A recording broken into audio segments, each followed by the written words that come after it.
다 함께 일어나셔서 찬송 21장을 부르시면서 주일 사부 예배를 드리겠습니다.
주 예수님보다 더 귀한 것은 없다고 우리 함께 고백하며 나아가겠습니다.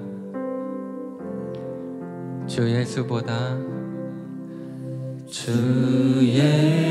예수보다 더 귀한 것은 없네.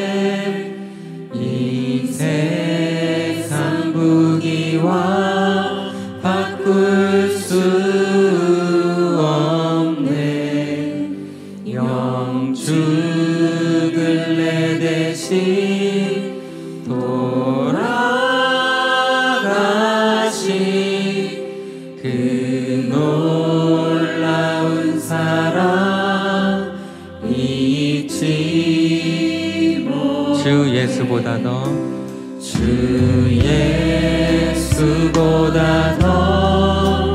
귀한 것은 없네.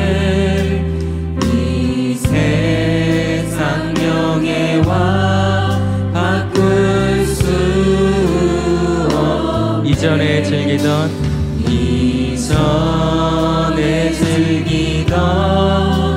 세상 일도 주 사랑하는 마음 잊지 못. 세상 즐거움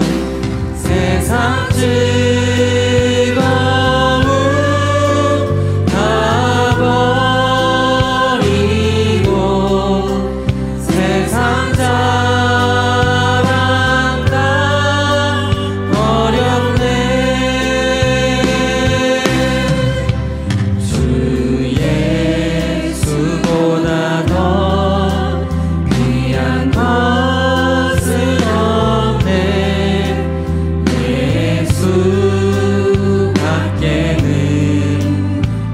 처음부터 고백하겠습니다. 주 예수보다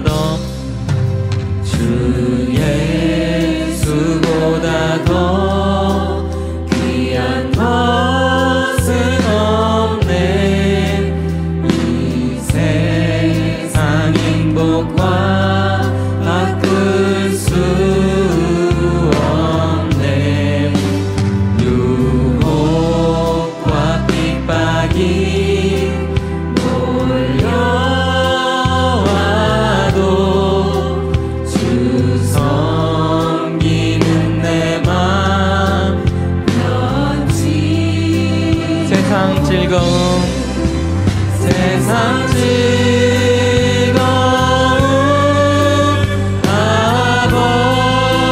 버리고 세상 자랑 다 버렸네.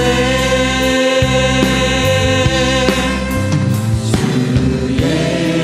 예수보다 더 귀한 것은 없네. 예수밖에는. 세상 즐거움 세상 즐거움 다 버리고 세상 자랑 다 버렸네. 주 예수보다 더 귀한 것은 없네.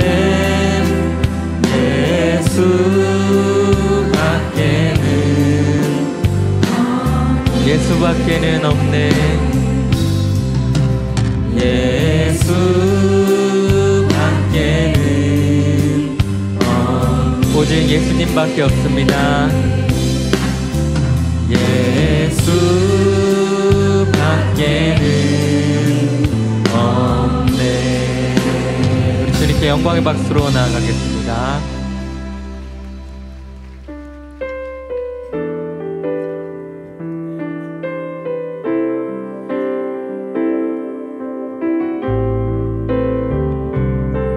내 안에 주를 향한 내 안에 주를 향한 이 노래 영원한 노래 있으니 날 향한 주님의 크신 사랑 영원히 찬양하리. 내 안에 주를 향한 내 안에 주를 향한 이 노래 영원한 노래 있으니 날 향한 주님의 크신 사랑 영원히 찬양하리. 영원히 찬양하리라. 영원히 찬양하리라. 아름다우신 오 놀라우신 영원할 수 없는 사랑 오 위대하신 하나님의 사랑 영원히 찬양하리.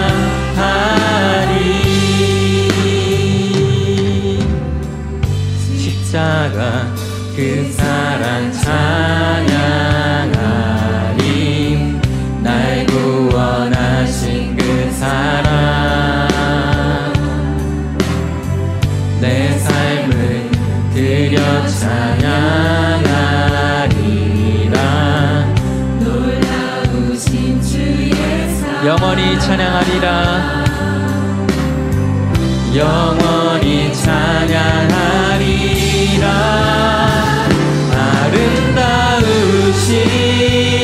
오 놀라우신 영원할 수 없는 사랑 오 위대하신 하나님의 사랑 영원히 찬양. 아름다우신 오 놀라우신 너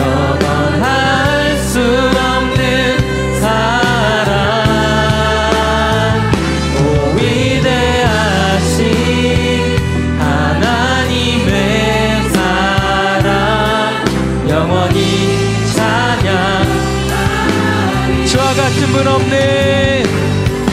주와 같은 분은 없네. 이 세상 그 누구도 주와 같은 분은 없네. 누구도 이길 수 없네. 주와 같은 분 없습니다. 주와 같은 분은 없네. 이 세상 그 누구도 주와 같은 분은 없네. 누구도 이길 수 없네. 아름다우신 오 놀라우신 형언할 수 없는 사랑. 오 위대하신 하나님의 사랑. 영원히 찬양하겠습니다. 아름다우신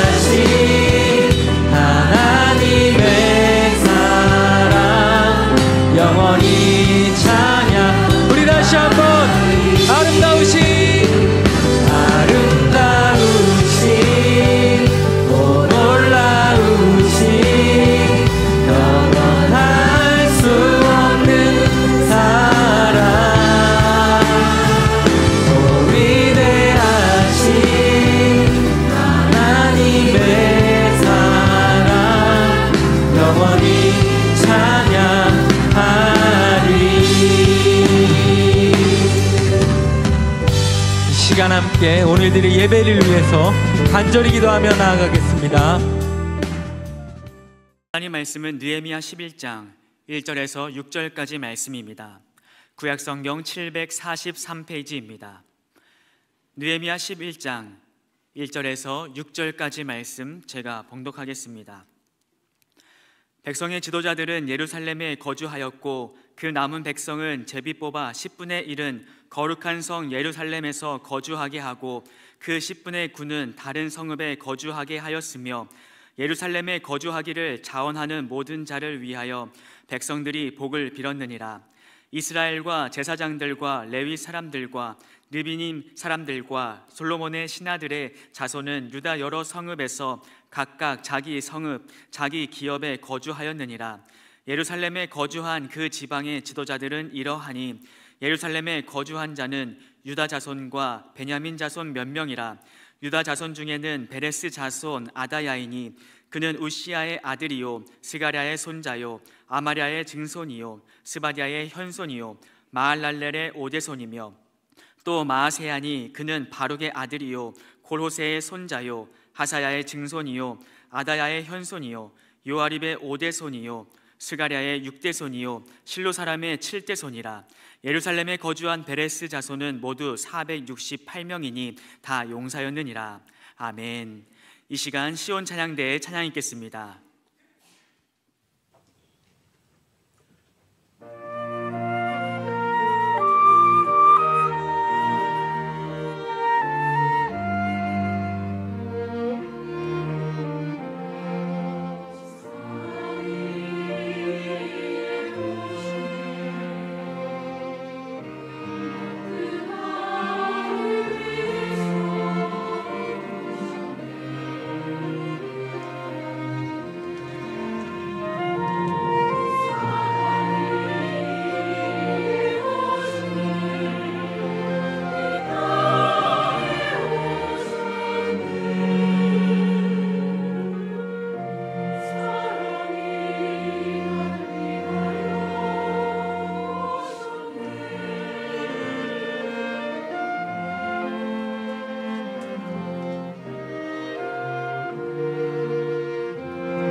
할렐루야, 할렐루야. 오늘은 느헤미야 17번째 말씀으로 예루살렘 성에 거주한 백성들, 예루살렘 성에 거주한 백성들이라는 제목으로 함께 은혜를 나누도록 하겠습니다. 이스라엘, 오늘날의 이스라엘 땅은 대한민국처럼 이 지중해 동쪽에 있는 기다란 나라입니다. 면적이 약 22,000제곱킬로미터, 우리 남한의 한 5분의 1 정도 됩니다. 인구는 지금 그 조그만 땅에 975만, 우리나라 인구는 남한은 현재 한 5,170만 정도 되거든요. 땅도 우리나라의 5분의 1, 또 국민들의 숫자도 우리나라의 5분의 1이 되는 아주 작은 나라입니다. 그런데 이제 이 이스라엘도 기드라게 생겨서 옛날에 분단이 됐습니다. 그래 북쪽 왕국을 북왕국이라고 그랬는데, 북왕국은 주전 721년에 이란, 지금으로 말하면 이라크 지역에 있었던 그 아수르 제국이 쳐들어와 가지고 북왕국을 완전히 멸망시키고 무너뜨려서 나라 자체가 없어졌습니다. 그리고 남왕국은 또 현재 이라크 지역, 똑같은 지역에 나중에 생겨난 바벨론 제국에 의해서 이 주전 586년에 공격을 받아가지고 완전히 망했습니다. 마지막 왕 시드기야는 쇠사슬에 묶이고 눈이 뽑혀서 바벨론 끝까지 끌려갔다가 감옥에서 죽었고, 어쨌든 그 당시에 조금만 똑똑한 사람들은 다 포로로 잡혀가서 동서남북으로 흩어졌습니다. 이때 유대 땅 예루살렘에 살던 하가레라고 하는 사람도 이 포로로 잡혀가서 이제 바벨론이 나중에 페르시아 제국으로 바뀌는데 바사라고, 그 바사 제국에 가서 포로 생활을 했는데, 이 아들을 포로 생활하는데 얼마나 힘들겠습니까? 그런데도 아들을 잘 키워서 이 바사 왕궁 수상궁에서 왕의 술을 맡은 관원, 야, 왕한테 술 갖다 주는 사람이 뭐 대단한가? 절대로 그렇지 않습니다. 우리나라 조선의 역사도 보면 왕들 중에 독약 먹고 죽은 사람이 한두 명이 아니에요. 그러니까 나한테 음식을 갖다 주고 또 술을 갖다 주는 관원은 왕이 절대적으로 신임을 하는 관원입니다. 근데 그런 왕이 절대적으로 신임하는 자리까지 올라가는 관원을 만들었습니다. 그 이름이 누구라고요? 느헤미야. 근데 이 느헤미야가 왕한테 신임을 많이 받았는데, 어느 날 고국 땅에서 사람들이 찾아와서 성벽이 무너지고 이방인들이 계속 쳐들어오고 소떼양떼 훔쳐가고 노략질하고 죽이고 하는 이런 소리를 듣고 고통을 받다가 왕에게 잘 얘기를 해서 왕에게 호의를 얻어서 이제 고국 땅으로 돌아가게 됐다 하는 얘기를 우리가 느헤미야를 통해서 수없이 들었습니다. 이제 고국 땅에 돌아와서, 유대 땅에 돌아와서 느헤미야가 한 일, 중요한 일 3가지가 있었는데, 첫째는 그렇게 이스라엘 백성들을 불안하게 만들었던 무너진 성벽을 재건한 일입니다. 며칠 만에? 52일 만에. 그 다음에 두 번째는 성벽을 재건한 후에 자신보다 13년 일찍 들어온 에스라라고 하는 제사장을 모셔가지고 앞세워서 예루살렘에 있는 수문, 예루살렘 도성에는 문이 10개입니다. 문이 들어오는 수문, 양이 들어오는 양문, 말이 들어오는 마문, 고기가 들어오는 어문, 그 다음에 쓰레기를 버리는 쓰레기문, 그게 다 그렇게 10개나 됩니다. 근데 수문에 사람들이 제일 많이 모이니까 그 수문학 광장에 제사장 에스라를 모시고 초막절을 지키면서 수십 년 만에 지키는 거지, 5, 60년 만에 지키는 거지. 은혜의 대집회를 하게 됐습니다. 에스라가 나무 강단에 올라가서 율법책을 듣고 새벽부터 늦게까지 하나님의 말씀을 가르치니까 백성들이 큰 은혜를 받았습니다. 말씀이 너무 은혜로워가지고 그냥 앉아서 들을 수가 없었어요. 그래서 백성들이 일어나서 말씀을 들었어요. 말씀이 너무 은혜스러워가지고 백성들이 그냥 말씀을 들을 수가 없었어요. 어떻게 해요? 말로만 일어나면 어떻게 해요? 일어나서 말씀을 듣고, 근데 너무 은혜스러워서 아멘, 아멘 했는데 그냥 아멘 할 수가 없어서 두 손을 들고 아멘, 아멘 이렇게 하고 그 제사장 예스라의 말씀을 듣고 은혜를 받았어요. 몸을 굽혀서 얼굴을 땅에 대고 하나님께 경배를 드리고, 또 느헤미야 8장 9절에 보니까 막 말씀을 듣다가 울면서 기도하면은 그런 기도가 터졌어요. 너무 고마워서, 하나님한테 너무 죄송해서. 그렇게 해서 이렇게 느헤미야가 한 일은 성벽을 세운 것으로 끝난 게 아니라 이 말씀에 큰 집회를 이루면서 초막절을 지키면서 백성들을 은혜 받게 했습니다. 세 번째로는 황폐한 도성이 된 예루살렘 도성, 더 이상 사람이 살지를 못해요.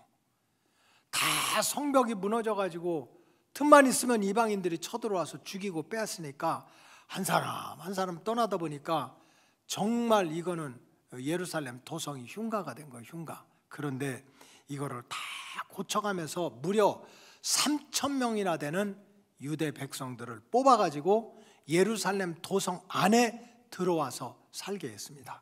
자, 느헤미야 11장 1절 다 같이 읽겠습니다. 시작.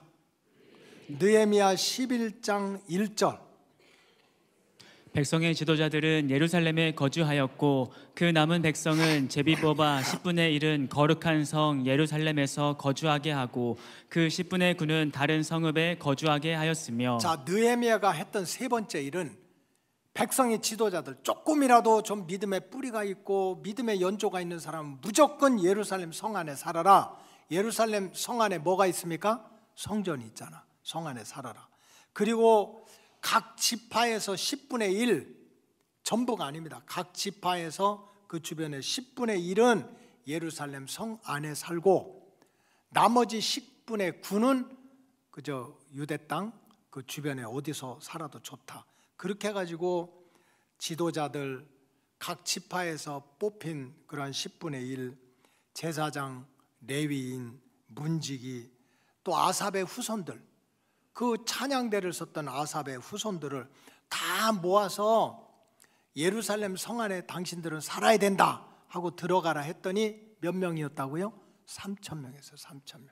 대단한 거지. 지금부터 2,500년 전에 3,000명이 예루살렘 도성에 살았습니다. 그렇다면 느헤미야가 나중에 이제 아닥사스다 왕이 너 어차피 나를 떠나서 니네 고국 땅으로 가니까 네가 총독이 되라 해서 느헤미야가 나중에 총독까지 됐습니다.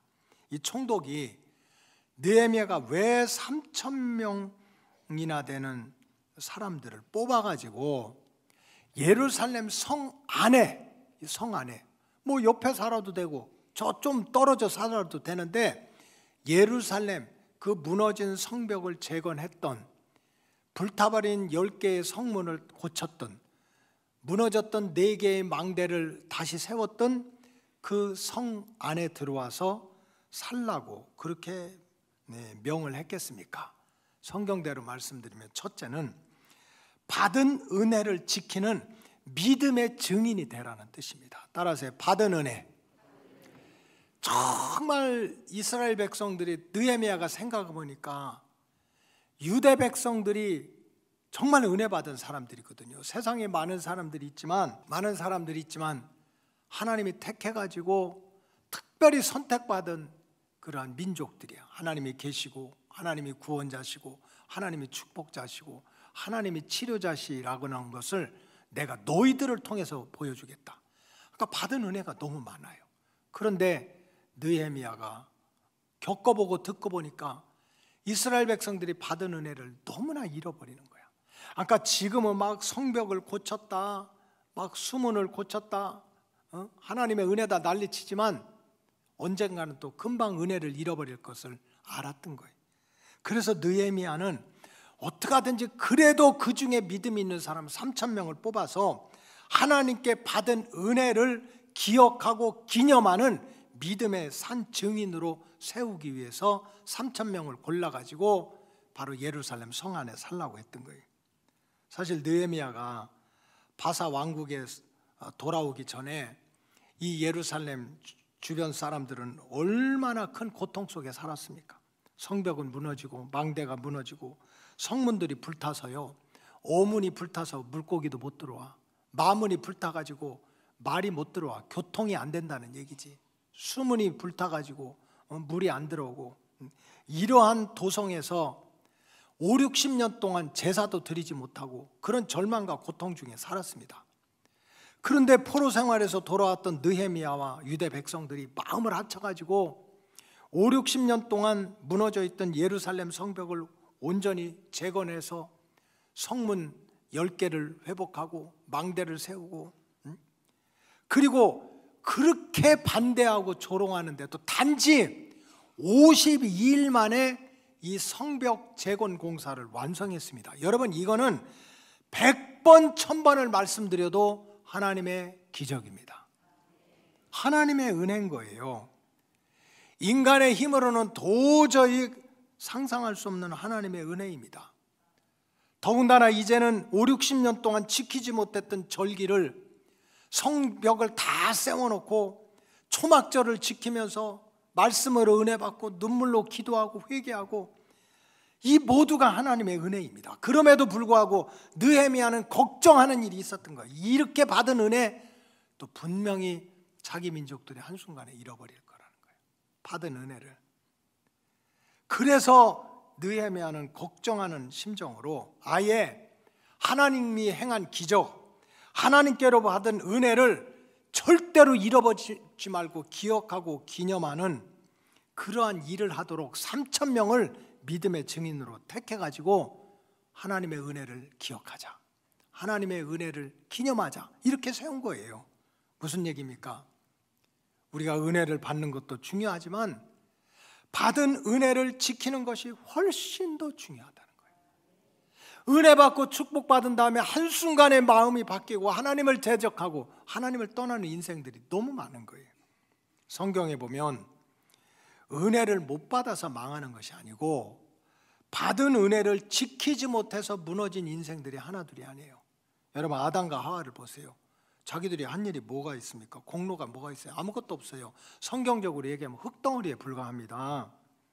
근데 오로지 하나님의 은혜로 하나님 보시기에도 좋은 천국과 같은 에덴 동산에서 마음껏 생육하고 번성하고 충만하고 누리며 살도록 하나님이 해주셨어. 근데 어느 순간에 그 하나님의 은혜를 무시하고 그 하나님의 은혜를 내팽개치고 스스로 교만해지고 불순종하고 마귀에게 짝짝꿍 하다가 결국은 영도 육도 망하는 실패자가 되지 않았습니까? 여러분, 세상 역사도 마찬가지예요. 지금 하나님 신앙하고 제일 대적하는 게 공산주의 신앙입니다. 공산주의 사상이에요. 이 공산주의 사상을 만든 사람이 칼 막스입니다. 이 칼 막스가 처음부터 신이 없다, 하나님을 대적했던 사람이 아닙니다. 이 칼 막스는 어릴 때 아주 신실한 유대인의 가정에 살았습니다. 여러분, 신실한 유대인이라면은 일주일에 한 번은 꼭꼭 가정 예배를 드립니다. 매주 금요일 날은 그저 동서남북이 흩어졌던, 적어도 같은 집에 사는 가족들은 다 모여서 저녁에 촛불을 켜고, 꼭 촛불을 켜, 빵 갖다 놓고, 그리고서 율법책을 읽어가면서 가정 예배를 드리고 그 다음날 있을 토요일 안식일을 준비하는 게 유대인들이에요. 그런 신실한 유대인의 가정에서 자란 사람이 칼 막스입니다. 근데 어느 순간에 칼 막스가 이렇게 머리도 크고 몸도 크고 하면서 하나님의 말씀을 잃어버리고 하나님에 대한 신앙을 잃어버리니까 나중에 어떻게 바뀌었어요? 받은 은혜를 잃어버리니까 신은 없다, 종교는 아편이다 라고 주장하는 마귀 중에서도 아주 대왕마귀가 된 거예요. 여러분, 정말 세상에서 제일 못된 게 전쟁입니다. 전쟁. 이거는 밑도 끝도 없이 이유도 없이 죽는 사람 얼마나 많아요. 세계 제2차 대전을 일으켜가지고 유대인을 600만이나 학살을 하고 전 세계에 몇 천만 명이 죽는 세계 대전을 일으켰던 사람이 히틀러예요. 그럼 히틀러는 태어날 때부터 못된 인간이었습니까? 아니에요. 히틀러 집안도요, 가톨릭 성당을 열심히 다녔던 그러한 집안입니다.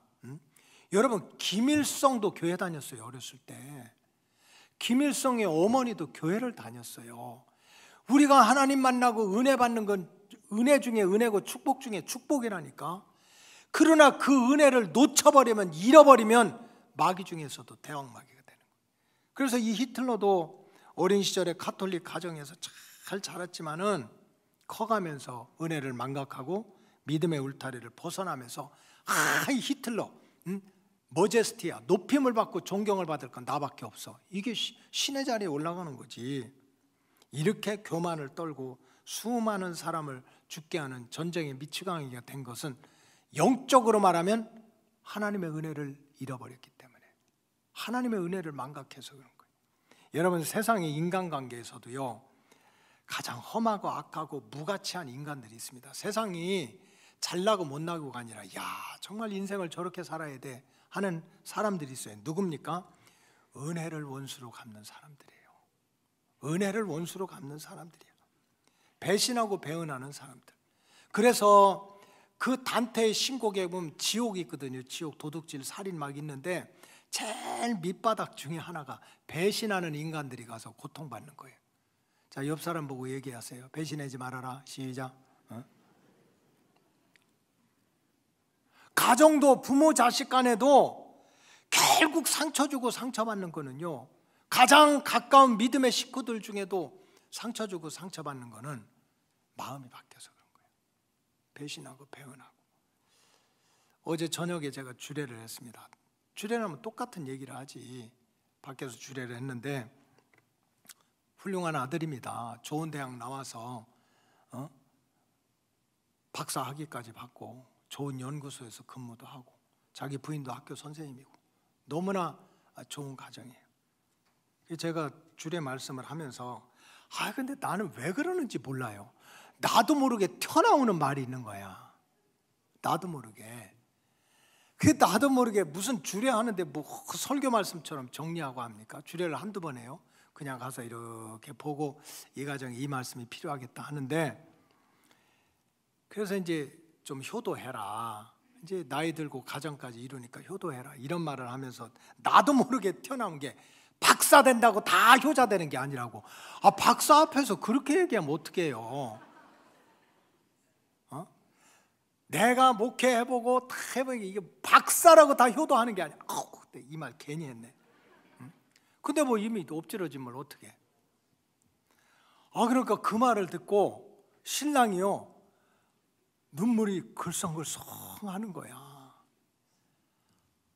가만히 있어야 되는데 나도 모르게 눈물 흘린다고 효자 되는 거 아니야. 또 이렇게 한 거야. 나 미치겠어요. 나 왜 그러는지 모르겠어. 무슨 박사 됐다고 효도하고 눈물 흘린다고 효도하고 그게 아니라고. 그래서 얘기를 했습니다. 예수 안 믿는 사람들이, 여러분 늘 듣는 얘기지, 기독교는 안 간다. 왜? 거기는 불효의 종교다.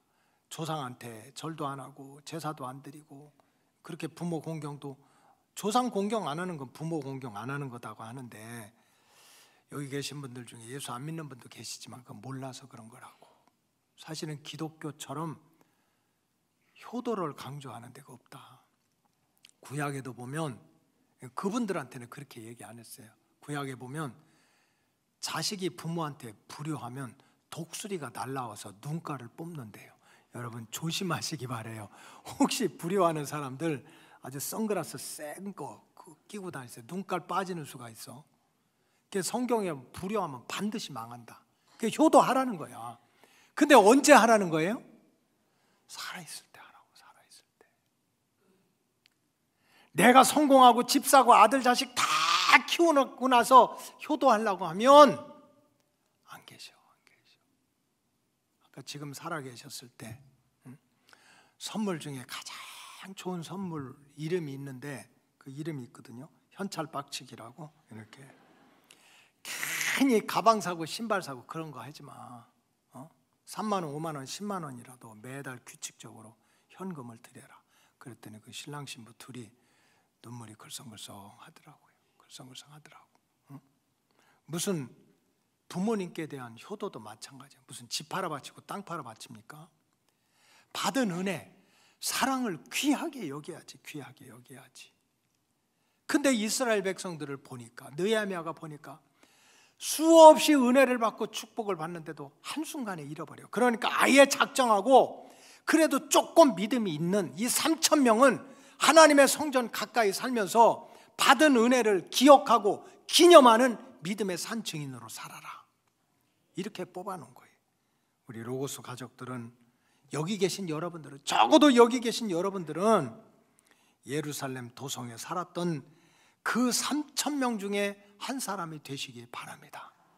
내가 크든지 작든지 하나님께 받은 은혜를 절대로 망각하지 않고, 배은하지 않고, 잃어버리지 않고 그 은혜를 기억하고 기념하고 살아가는 믿음의 산 증인들이 되시기를 주님의 이름으로 축복합니다. 둘째로 느헤미야가 3,000명을 뽑아가지고 예루살렘 성 안에 살게 한 이유가 뭡니까? 성전 제사의 사명을 맡기시기 위해서 그랬습니다. 느헤미야는 성전 재건 후에 3,000명을 이제 성전 가까이 성 안에서 살으라 그랬는데 왜 그랬습니까? 자기가 정치를 잘 해가지고 이제는 자기가 왕이 돼가지고 떵떵거리려고 그랬습니까? 세상에 그런 사람 너무 많아요. 아니면 군대를 만들어가지고 다시 부강한 나라를 만들려고 그랬습니까? 그게 아닙니다. 아니면 10가지 문을 다 이제 열어놨으니까 수문통해서 물 들어오고, 양문통해서 양 들어오고, 어문통해서 물 들어오고, 또 그냥 이 나쁜 사람 쫓아내는 문 만들어서 쫓아내고, 그래가지고 아주 예루살렘 성을 그냥 시장터로 만들기 위해서, 그래서 성벽 재건하고 3,000명 들어가라고 했습니까? 아니에요. 느헤미야가 백성 중에서 10분의 1이라도 뽑아가지고 예루살렘 성 안에 들어와서 살게 한 이유는 한 가지입니다. 성전 제사를 회복하고 성전 제사를 온전히 드리게 하는 사명자로 세우기 위해서 그런 거예요. 유대 백성들이 망하고 보니까, 깨지고 보니까, 풍비박산되고 포로 생활을 하다 보니까 진짜 깨달은 것이 있었어요. 얻어터지고 깨지고 흩어진 다음에 깨달은 게 있었는데, 그것은 뭐냐면, 우리가 이렇게 망한 건 왕이 없어서 망한 것도 아니고, 군대가 없어서 망한 것도 아니고, 하나님을 향한 성전 제사가 무너졌다. 하나님을 향한 신실한 예배, 하나님을 찬양하고 하나님을 높이고 하나님의 말씀에 지배를 받는 이 성전 제사가 무너져서 이런 재앙을 만나게 됐다는 걸 깨달은 거예요. 그래서 느헤미야도, 조금이라도 믿음이 있는 사람들은 이제는 우리가 성전 제사를 온전히 회복시켜야 된다, 그런 마음을 가지고 있는 사람들을 모아서 3,000명을 예루살렘 도성 안에서 아주 성전 가까이에서 살게 했다는 뜻입니다. 사실 망하기 직전에 유대 백성들의 영적인 상태는 어떻습니까? 선지자들의 그러한 탄식에 보면 이 나라가 망해서 쫓겨나기 전에 이 사람들의 영적인 상태가 있잖아요. 영적인 컨디션이 있잖아요. 그렇게 하나님한테 은혜 받고 택함 받았는데도 하나님 버리고 말씀 버리고 자기 마음대로 살았어요. 이사야 1장 3절에 보면, 소는 그 임자를 알고 나귀는 그 주인의 구유를 안대. 소나, 영혼이 없는 소나 나귀까지도 누가 내 주인인지, 누가 나한테 밥을 주고, 누가 나한테 집을 주고, 누가 나를 지켜주는지 안다는 거야. 그러나 이스라엘은 알지도 못하고 나의 백성은 깨닫지도 못했대요. 무너지고 깨지고 포로로 잡혀가기 전에 그들의 영적인 상태를 보니까 하나님 버리고 말씀 버리고 자기 마음대로 살았대요. 또 그들의 영적인 상태를 보니까 성전은 다니기는 하는데 발바닥이야. 성전은 마당만 밟고 다녀. 마당만 밟고 다니는 거예요. 여러분, 천국은 침노하는 자의 것이라고 그랬습니다. 우리 로고스 가족들은 성전의 마당만 밟고 다니지 말고 진짜 믿음 생활 잘해서 구원의 하나님이라고 하니 구원받고, 치료의 하나님이라고 하니 나도 치료를 받고, 축복의 하나님이라고 하니 나도 축복을 받는 체험적인 성도가 되시기를 축복합니다. 어떻게 성전의 마당만 밟고 다녀요? 수십 년 신앙생활하면서. 이사야 1장 12절에 보니까 너희가 내 앞에 보이러 오니 이것을 누가 너희에게 요구했느냐? 너희들 무슨 내 얼굴 보여준다고 오냐? 너희는 내 마당만 밟고 있다는 거지. 그러니까 선택받은 민족이라고 이름만 가지고 있죠. 하나님과 나 사이에 할 이야기가 없는 거야. This is my story. 이것이 나의 간증이고 이것이 나의 찬송이라고 하는 것을 찬양만 부르지 할 얘기가 없는 거예요.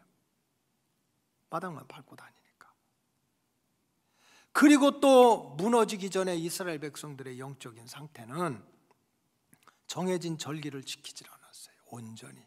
그리고 호세아 2장 11절에 보면 내가 그의 모든 희락, 즐거움, 절기와 월삭과 안식일과 모든 명절을 하나님이 폐해버리겠대. 니네 그거 안 해도 된다. 왜? 아예 안 지키니까. 가짜로 지키니까. 하나님이 절기를 아주 폐기하겠다는 거예요. 안식일 안 지켜도 되고 월삭 안 지켜도 되고 3대 절기 구원받아 지키는 유월절, 첫 열매를 드리는 초실절, 맥추절, 그 다음에 광야 생활 40년 동안 낮에는 구름기둥, 밤에는 불기둥, 만나와 메추라기로 먹여주셨던 그 은혜를 기억하는 초막절, 니네 이제 안 지켜도 돼. 왜? 절기를 지켜도 가짜고 형식적으로 하니까 안 지켜도 돼. 폐지하시겠다고까지 말씀하셨어요.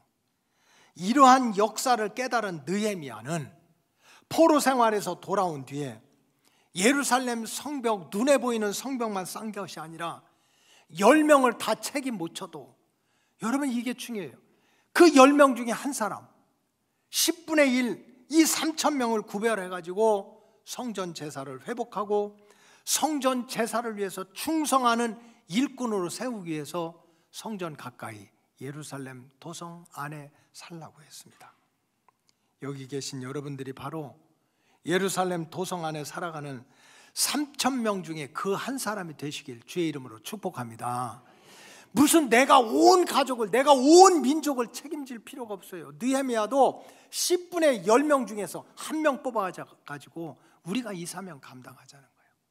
내가 그 3,000명 중에 하나가 돼가지고 하나님 믿지 않는 내 남편, 내 가족들, 내 자녀들, 내 형제들 10명, 나와 관계 있는 10명이 세상 길래 떠돌아도 나 한 사람이라도 예루살렘 도성에 들어와서 성전 붙잡고 그 사명 감당하면 하나님의 구원 인청이 있다는 거예요.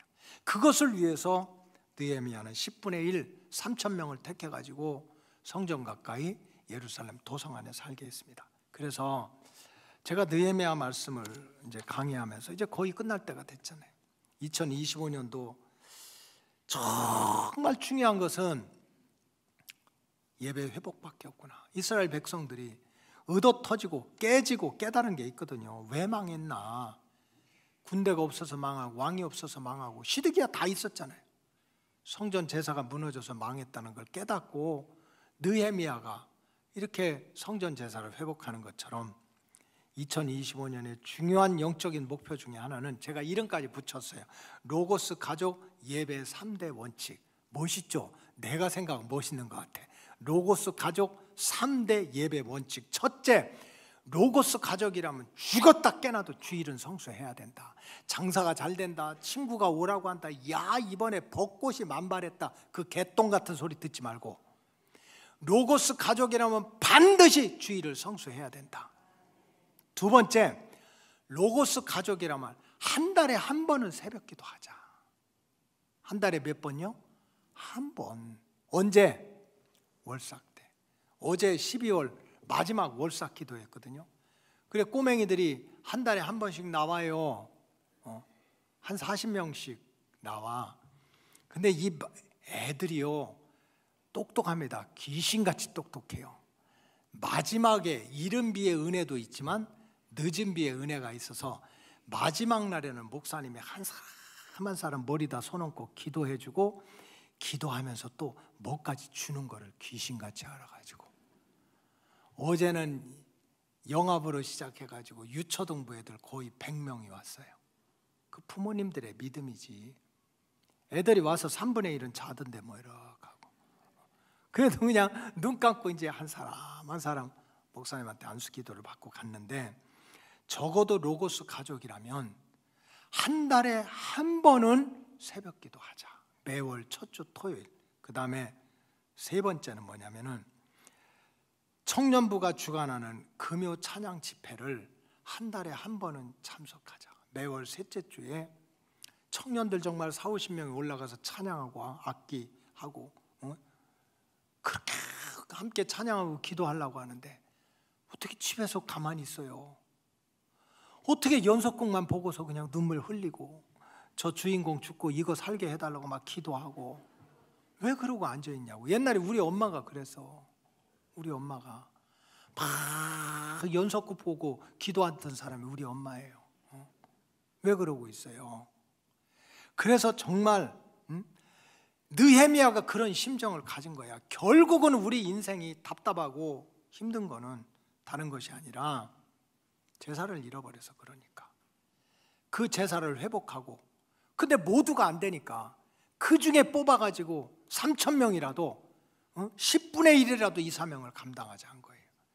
바로 이 세 가지를 우리 로고스 가족들이 성전 제사의 영적인 기준으로 삼아서 여러분들 한 사람 한 사람이 성전 제사를 회복하는 믿음의 주인공들이 되기를 주님의 이름으로 축복합니다.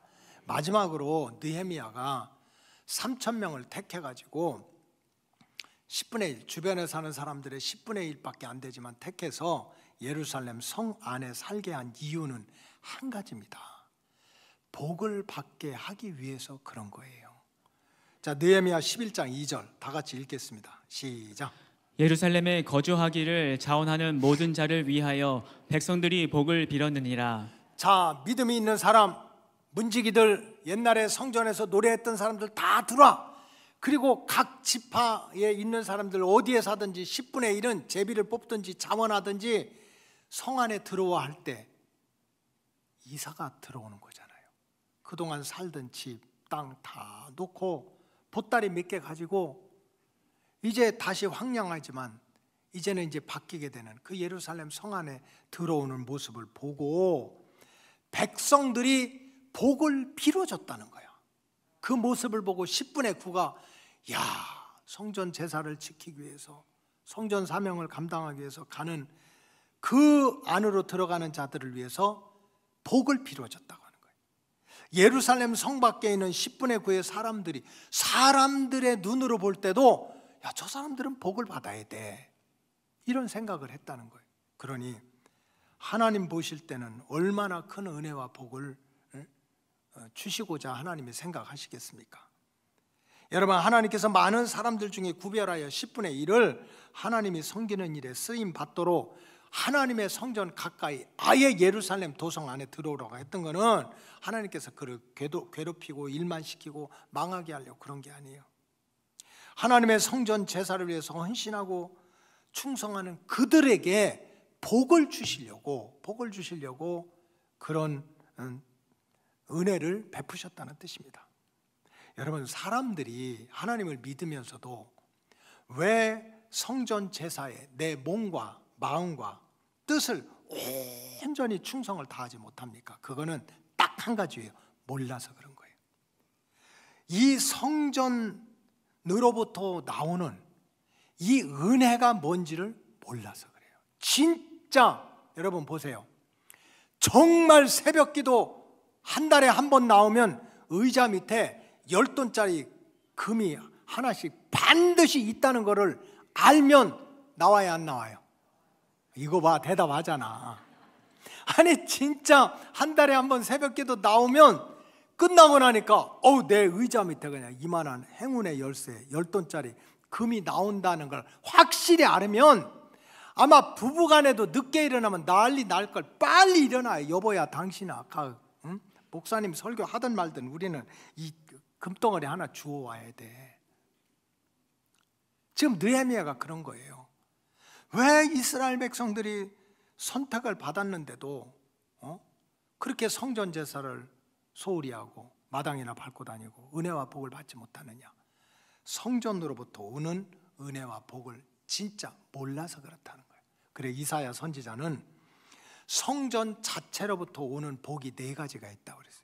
성전 자체, 뭐 내가 뭘 하고 안 하고가 아니라 성전 자체로부터 오는 복이 4가지가 있는데 이사야 33장 20절 다 같이 읽겠습니다. 시작. 우리 절기의 시온성을 보라. 내 눈이 안정된 처소인 예루살렘을 보리니 그것은 옮겨지지 아니할 장막이라.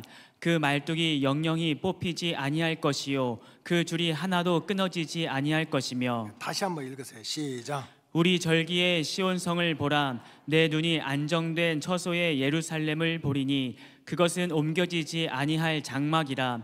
그 말뚝이 영영이 뽑히지 아니할 것이요 그 줄이 하나도 끊어지지 아니할 것이며. 자, 이 절기의 시온성, 저거 지우지 마세요. 절기의 시온성은 예루살렘 성전입니다. 성전. 근데 그 성전은 안정된 처소라는 거예요. 안정된 처소. 그러니까 성전은요, 우리 영과 육과 혼을 안정시키는 곳입니다. 내가 안정만 있어도 여러분들의 영과 육과 혼이 안전하게 될 줄로 믿습니다. 성전은 우리 영과 육과 혼을 안정시키는 곳이다. 두 번째는 성전은 옮겨지지 않는 장막이라는 거예요. 그 원어에 보면은 성전은 옮겨지지 않는다, 흔들리지 않는다, 떠내려가지 않는 장막이 성전이라는 거예요. 여러분, 우리 인간이 만든 장막은요, 그게 새빵집이든지 빌라든지 뭐 초고화 아파트든지 인간이 만든, 내가 만든 장막은 비가 오면 떠내려가고 창수가 나면 떠내려가고 바람이 불면 흔들리게 돼 있어요. 움직이게 돼 있습니다. 그러니까 내가 만든 세상 장막 붙들고 살면 하루도 평안할 날이 없어요. 누가 떠들으면 시끄러운 소리 다 들리고요, 바람 불면 흔들리고 비 오면 떠내려가.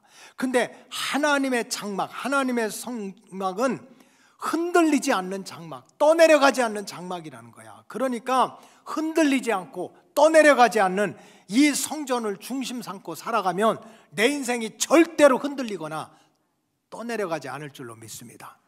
이게 성전의 복인 거야. 세 번째는 성전의 말뚝은 영원히 뽑히지 않는다 그랬어요. 여기서 말뚝이라는 거는 성전 앞에 세워진 큰 두 기둥을 뜻합니다. 솔로몬이 성전을 세우고 봉헌한 후에 하나님은 솔로몬에게 성전 앞에 두 기둥을 세워라, 말뚝을 세워라 그래서 큰 거. 그래 왼쪽에는 보아스라고 써라. 하나님은 전능하시다.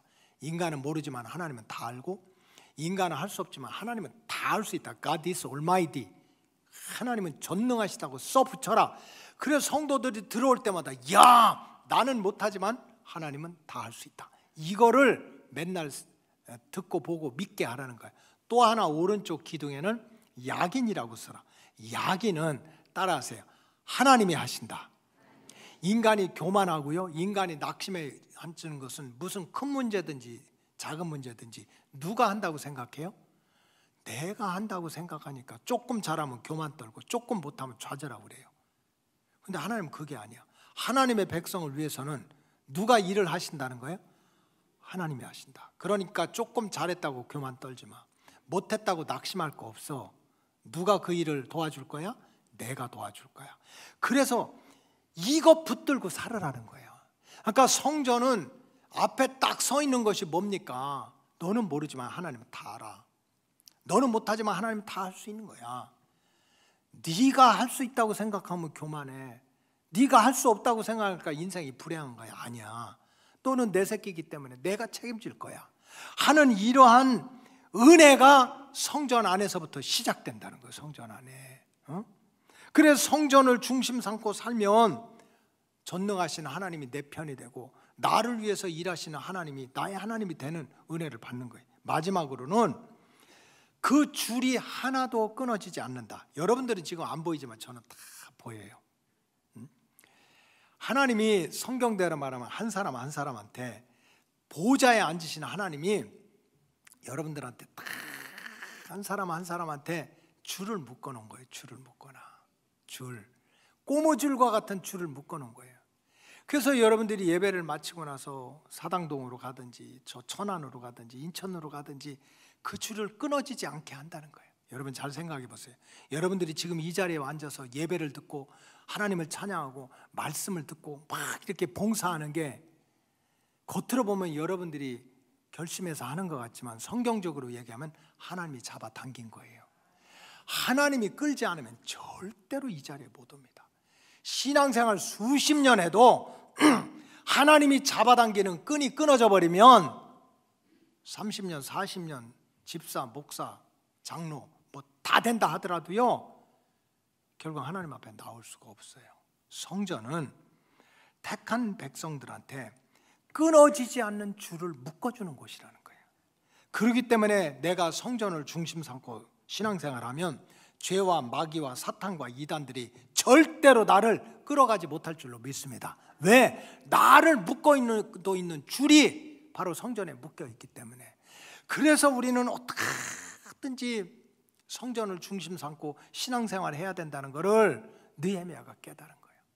그래서 10명은 다 못하지만 그 중에 10분의 1, 3,000명이라도 예루살렘 도성 안에 살게 한 이유가 뭡니까? 바로 성전 가까이에서 안정을 찾고, 성전은 흔들리지 않으니까 내 인생 흔들리지 말고, 성전의 말뚝은 뿌리 뽑히지 않으니까 하나님은 정말 전능하시고 하나님이 자기 백성을 책임져서 네 인생 뿌리 뽑히는 일이 절대로 없을 거야. 내가 어디로 가든지 내가 너를 붙잡아 줄 거야. 우리가 가다가 또랑청에 빠져도 누군가 나를 붙잡고 있으면 올라오게 될 줄로 믿습니다.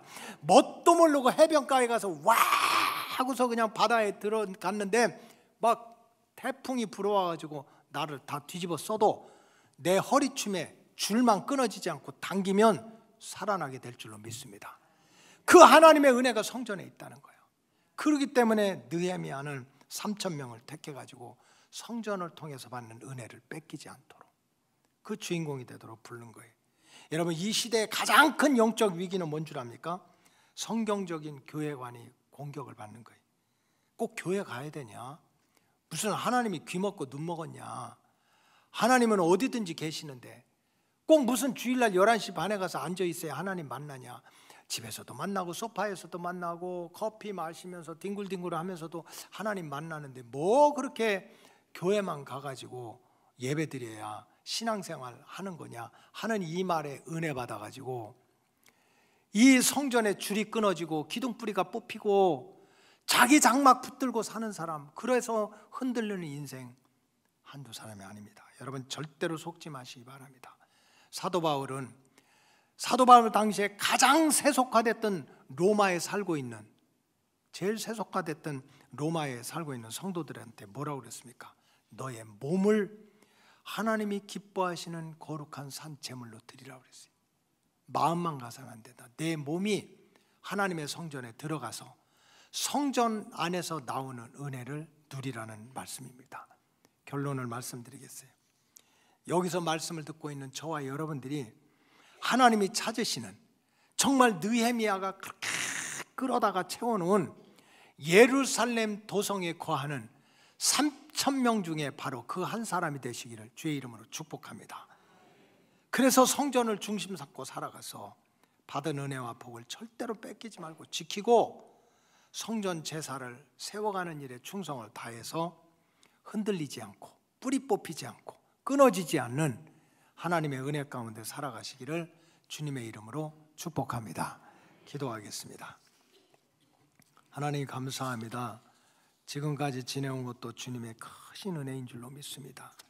느헤미야가 포로 생활에서 돌아와서 예루살렘 주변 백성의 10분의 1을 뽑아서 택해서 예루살렘 성전 가까이 도성 안에 살게 한 이유를 온전히 깨달아서 우리 로고스 가족들 지금까지 받은 은혜도 감사하지만 더 중요한 것은 받은 은혜를 잘 지켜가는 믿음의 증인들이 되게 해 주시옵시고, 무엇보다도 성전 제사에 집중해서 성전에서 나오는 은혜를 하나도 뺏기지 말게 하여 주시옵시고, 복을 주리라고 약속하신 그 하나님을, 하나님의 성전을 통해서 구원하리라고 하는 그 하나님을, 하나님의 성전을 통해서 고쳐주리라고 약속한 그 하나님을 성전을 통해서 고침받는 은혜를 이 땅에서부터 누리게 하여 주시옵소서. 축복하오며 예수님의 이름으로 기도하옵나이다. 아멘.